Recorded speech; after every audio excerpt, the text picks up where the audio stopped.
അമ്മ പിന്നെ അമ്മയ്ക്ക് വൈകുന്നേരത്തെ ചപ്പാത്തിയും കറിയും ഉണ്ടാക്കി വെച്ചിട്ടുണ്ട്. ഫ്രിഡ്ജിൽ വന്നിട്ട് ഇഡ്ലിക്കും ദോശയ്ക്കുള്ള മാവുണ്ട്.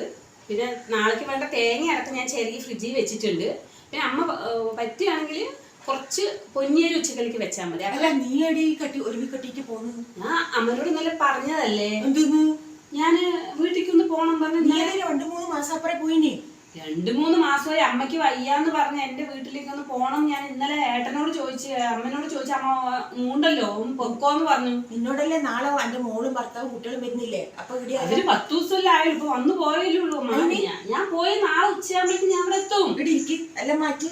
അങ്ങനെ ഉണ്ട് ഒരു അയ്യോ അങ്ങനെ പറയണ്ട. ഞാനിപ്പോ എല്ലാം ഒരുങ്ങുന്നത് കണ്ടില്ല. എല്ലാം റെഡിയാണ്. അമ്മയ്ക്ക് വേണ്ട എല്ലാ ഫുഡ് റെഡിയാണ്. എല്ലാ പണി ഒരുക്കിയിട്ടുണ്ട്. തിരുമ്പി കഴിഞ്ഞു, തുടച്ചു കഴിഞ്ഞു. അമ്മ ഒന്നും നോക്കണ്ട. അതൊക്കെ നാളേക്കുള്ള ഫുഡ് കറി അടക്കം ഞാൻ വെച്ചിട്ടുണ്ട്. അമ്മ പറഞ്ഞാൽ ശരിയാവില്ല. അതെങ്ങനെയാ ശരിയാവുക? അമ്മ എന്താ അമ്മ അങ്ങനെ പറഞ്ഞു? ഞാൻ 3-4 മാസം കഴിഞ്ഞിട്ടും കൂടി ഒന്ന് വീട്ടിൽ പോയി. എന്റെ അമ്മയ്ക്ക് ആരും ഇല്ല, ഞാനല്ലേ ഉള്ളൂ. അതിന് അതൊന്നും മനസ്സിലാക്കാം. അവർക്ക് കുട്ടിനെയും കാണാം. അവർ കുട്ടിനെ എന്തായാലും നാളെ ലീവല്ലേ, നാളെ ശനിയാഴ്ചയല്ലേ അവര്. അപ്പൊ ലീവല്ലേ, കുട്ടിനെ നാളെ വരികയും ചെയ്യും. അയ്യോ അതൊന്നും പറഞ്ഞാൽ പോയി മാറ്റി. അങ്ങനെയുണ്ടോ ഒരു പോക്ക്? എന്താ അമ്മ, ഞാൻ ഇത്ര വർഷമായിട്ട് ഞാൻ നിങ്ങൾ പറയുന്നത് അപ്പുറം കാണുന്നുണ്ട്. ഭർത്താവ് പറയുന്നത് കേൾക്കണം, അമ്മ പറയുന്നത് കേൾക്കണം. അതല്ല ഒരു ഭാര്യന്റെ കടമയാണ്, ഒരു മരുമകളെ കടമയാണ്. അതല്ല നീ മരുമകളായിട്ട് തന്നെ ഞാൻ ഇത്ര കാലം ഇരുന്നിരിക്കുന്നത്. പക്ഷെ നിങ്ങൾ ഒന്ന് വിചാരിക്കും, 10-26 കൊല്ലമല്ലേ ഞാൻ ഈ വീട്ടിൽ വന്നിട്ടിരിക്കുന്നത്. ഞാൻ നിങ്ങൾ പറയുന്നതിന് മറുപടിയും കൂടി ഞാനൊന്നും പറയാറില്ല. പക്ഷെ ഞാനൊന്നും അങ്ങനെ പറയണ്ട.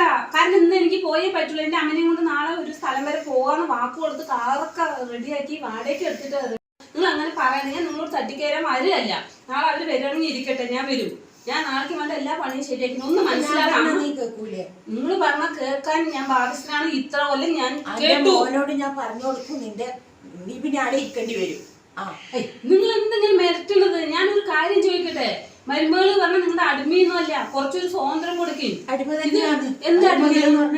ഇത് ഞാൻ ഇവിടെ ഒരു പണിക്കാരിക്ക് വിലയും കൂടി എനിക്ക് ഇവിടെ നിങ്ങൾ തരുന്നില്ല. ഞാൻ അതെന്തെങ്കിലും പറയുന്നുണ്ട്? നിങ്ങൾ പറയുന്ന വേലക്കാരിയല്ലേ ഞാൻ? എല്ലാ പണിയും പെങ്ങന്മാരുടെ പ്രശ്നത്തിനുള്ള എല്ലാ പണിയും ചെയ്തു കൊടുക്കണം.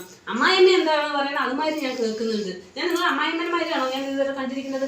ഒന്ന് എന്നെ എന്റെ വീട്ടിലെ അമ്മനെ ഒന്ന് നോക്കിയിട്ട് ഞങ്ങൾക്ക് ഒരു സ്ഥലം വരെ പോകാനുണ്ട്. അതിന് മകളെ ഒന്ന് വരുമോ ചോദിച്ചു. ഞാൻ അമ്മനോട് ഇന്നലെ ചോദിച്ചില്ലേ.